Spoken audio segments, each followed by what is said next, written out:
Interlink కేవైసీకి age limit ఉందా, under 18 ఈ కేవైసీకి eligible ఏనా, ఇలా చాలా ప్రశ్నలు అయితే. నేను నా లాస్ట్ వీడియోలో ఇంటర్లింక్ కేవైసీ గురించి ఒక వీడియో తీసాను. అందులో మోస్ట్ ఆఫ్ ద కామెంట్స్ ఈ క్వశ్చన్ అయితే అడుగుతుంది. ఇప్పుడు ఇంటర్లింక్ కేవైసీకి అండర్ 18 ఎవరైతే ఉంటారో వీళ్ళందరూ ఎలిజిబుల్ అవుతారా, లేదు ఇంటర్లింక్ కేవైసీకి ఏమన్నా ఏజ్ రిస్ట్రిక్షన్ అయినా ఉందా, ఈ ఏజ్ వాళ్ళే కేవైసీకి అప్లై చేసుకోవాలి అనే ఏజ్ లిమిట్ ఏమన్నా ఉందా, ఇలా చాలా డౌట్స్ అయితే అడిగారు. ఫస్ట్ టైం డౌట్ ప్రతి వీడియోలో నేను కామెంట్ చేయండి, మీకు ఏమైనా డౌట్ ఉంటే కామెంట్ చేయండి అని అడిగినందుకు ఇప్పుడు హ్యాపీ అవుతుంది. ఇప్పుడు ఒక యూస్ఫుల్ కామెంట్ అనేది మీరు అడుగుతున్నారు. నేను ప్రతి వీడియోలో అడుగుతున్నాను, ఇలా మీకు ఏమైనా డౌట్స్ ఉంటే చెప్పండి, ఇలా మీకు ఏమైనా డౌట్స్ ఉంటే అడగండి, నేను దాన్ని క్లారిఫై చేసుకుంటా, లేకపోతే తెలుసుకుని మరి మీకు చెబుతాను. సో ఇప్పుడు ఈ డౌట్ అఫిషియల్ క్లారిఫికేషన్ దాకా వచ్చింది. ఈ డౌటే నాకు కూడా వచ్చింది. నేను నార్మల్గా ఏ క్రిప్టో ప్రాజెక్ట్ అయినా కానీ కేవైసీకి వెరిఫికేషన్ లిమిట్ అనేది అండర్ 18 అయితే ఇవ్వరు.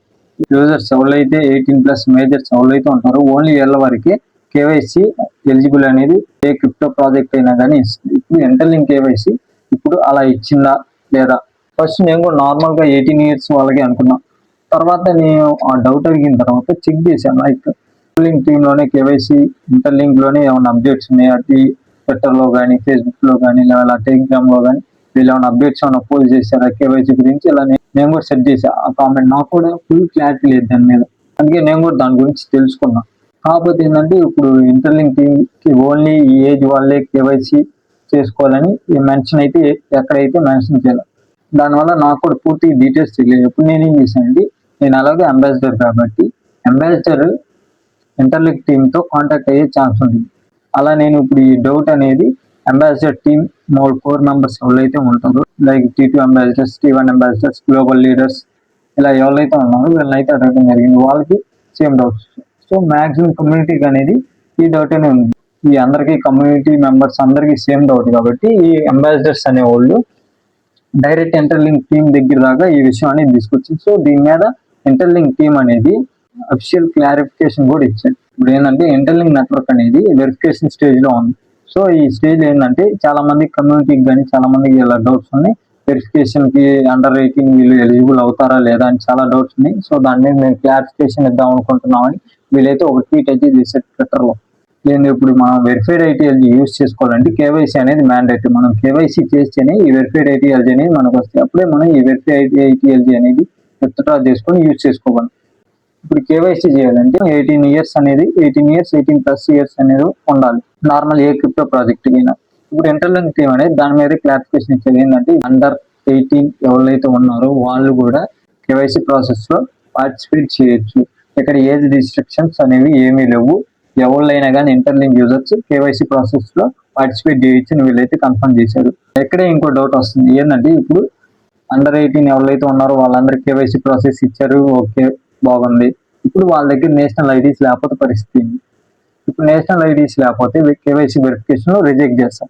ఈ పరిస్థితుల్లో ఇప్పుడు అండర్ 18 టీమ్ కి పార్టిసిపేషన్ ఇచ్చినా కానీ వాళ్ళ దగ్గర నేషనల్ ఐడి లేకపోతే like Aadhaar card, passport, driving licence, like మళ్ళీ పాన్ కార్డు ఇవి లేకపోతే వాళ్ళ వెరిఫికేషన్ రిజెక్ట్ అవుతుంది కదా, వాళ్ళ పరిస్థితి ఏంటి. దాని మీద కూడా ఈ ఇంటర్లింక్ టీమ్ అనేది క్లారిఫికేషన్ అనేది ఇచ్చారు.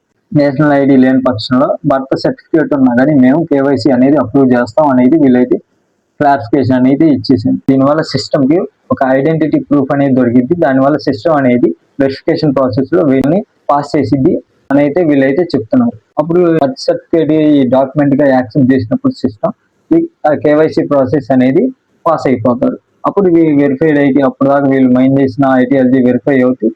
ఆ వెరిఫైడ్ ఐటీఎల్జీ అనేది వీళ్ళని యూజ్ చేసుకోవచ్చు.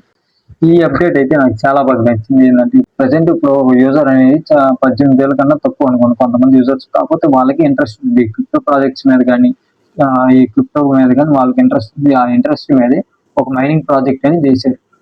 స్టార్ట్ చేస్తూ కొన్ని కాయిన్స్ అనేది వీళ్ళని హోల్డ్ చేస్తున్నారు. ఆ మైనింగ్ ప్రాజెక్ట్ అనేది వెరిఫికేషన్ స్టేజ్ దాకా వచ్చింది, లైక్ కేవైసీ స్టేజ్ దాకా వచ్చింది. ఈ కేవైసీ స్టేజ్ లో అండర్ 18 persons ఎవరైతే ఉంటారో వాళ్ళకి ఎలిజిబిలిటీ లేదు అని కేవైసీలో వీళ్ళు ఏదైనా ఆ మైనింగ్ ప్రాజెక్ట్ టీం చెబితే వీళ్ళు అప్పుదాకా కష్టపడిందంతా వేస్ట్ అయిపోతుంది.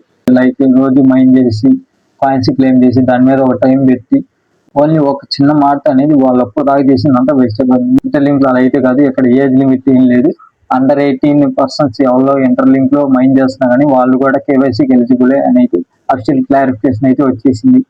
ఇక్కడ మెయిన్ పాయింట్ ఏంటంటే ఇంటర్లింక్ టీమ్ అనేది కేవైసీ ప్రాసెస్ అనేది ఏజ్ మీద బేస్ అయ్యి వీళ్ళైతే తీసుకోవట్ల. పార్టిసిపేషన్ ఇంటర్లింక్ నెట్వర్క్ వాళ్ళ పార్టిసిపేషన్ ఎలా ఉంది, వాళ్ళ మైనింగ్ రేట్ ఎలా ఉంది, లైక్ రోజు మైన్ చేస్తున్నారా, యాక్టివ్గా ఉంటున్నారా, ఇంటర్లింక్ యాప్ని యూజ్ చేస్తున్నారా, ఇలా వీటిని బేస్ చేసుకొని వాటి మీద ఈ ఇంటర్లింక్ కేవైసీ ప్రాసెస్ అనేది బేస్ చేసుకున్నారు. కానీ ఓన్లీ ఏజ్ లిమిట్ మీద వీళ్ళైతే తీసుకోలేదు. బిలో 18% ఎవరైతే ఉన్నారో వాళ్ళందరూ మీకు అందరూ గుడ్ న్యూస్ ఏంటంటే ఇప్పుడు మీకు కేవైసీ ఎలిజిబిలిటీ ఉంది ఇంటర్లింక్. ఇప్పటిదాకా మీరు మైండ్ చేసిన పాయింట్స్ అనేది మీరు అనేది వెరిఫై చేసుకుని యూజ్ చేసుకోవచ్చు. వెరిఫైడ్ ఐడియాలజీ వచ్చిన తర్వాత వాటిని విత్డ్రా కూడా పెట్టుకోవచ్చు. కాకపోతే దీనికి మీకు మెయిన్ కండిషన్ ఏంటంటే మీరు ఇంటర్లింక్ నెట్వర్క్ లో యాక్టివ్ గా ఉండాలి, రోజు మైనింగ్ చేయాలి, గ్రూప్ మైనింగ్ చేయాలి, బండ్ సైకిల్స్ తక్కువగా ఉంచుకోవాలి. ఇక్కడ టోటల్ గా సింపుల్ గా చెప్పాలంటే ఇంటర్లింక్ ఏజ్ కేవైసీ ఇంటర్లింక్ కేవైసీలో 18+ బిలో 18 ఇలా ఏజ్ రిస్ట్రిక్షన్స్ అయితే ఏమీ లేవు. మీరు ఐడెంటిటీ వెరిఫికేషన్ రిక్వైర్మెంట్స్ అనేది ఫుల్ఫిల్ చేస్తే లైక్ డాక్యుమెంట్స్ కానీ ఆధార్ కార్డు, పాస్పోర్ట్ అవి లేని పక్షంలో ఈ బర్త్ సర్టిఫికేట్ ఇవన్నీ ఫుల్ఫిల్ చేస్తే మీకు కేవైసీ అనేది వెరిఫై అయిపోతుంది. సో ఇప్పుడు ఇదంతా విన్నారు కదా, ఈ మ్యాటర్ మొత్తం బేస్ చేసుకొని ఇంటర్లింక్ లో మీ కేవైసీ అనేది ఎలిజిబుల్ అవుదా అనేది కామెంట్ చేయండి, నేను కూడా చూస్తాను. అలాగే మీకు ఇంకా ఏమైనా డౌట్స్ ఉన్నా కానీ అడగండి. ఇప్పుడు ఎలా అయితే అడిగారో అలానే కామెంట్స్ అడగండి. ఇలా మీరు కామెంట్స్ అడిగారండి, నాకు తెలిస్తే నేను చెబుతా, తెలియదు అనుకో తెలుసుకొని మరీ చెబుతా. లైక్ ఇప్పుడు ఎలా అయితే నేనైతే తెలుసుకుని నేను చేస్తున్నానో అలా మీకు తెలుసుకుని మరీ ఎక్స్ప్లెయిన్ చేస్తాను. మర్చిపోకుండా ఇంటర్లింక్ కేవైసీలో మీ పొజిషన్ ఎలా ఎలిజిబులా నాట్ ఎలిజిబులా దాన్ని కూడా కామెంట్లో చెప్పండి.